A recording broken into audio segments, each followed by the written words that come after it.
ఎవరు ఎవరికి తోడవుతారో, ఎప్పుడెందుకు విడిపోతారో,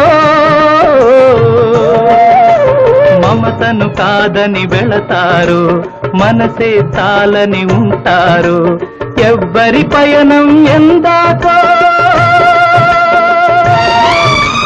అడగదు ఎవ్వరిని, బదులే దొరకదని. అడగదు ఎవ్వరిని, బదులే దొరకదని.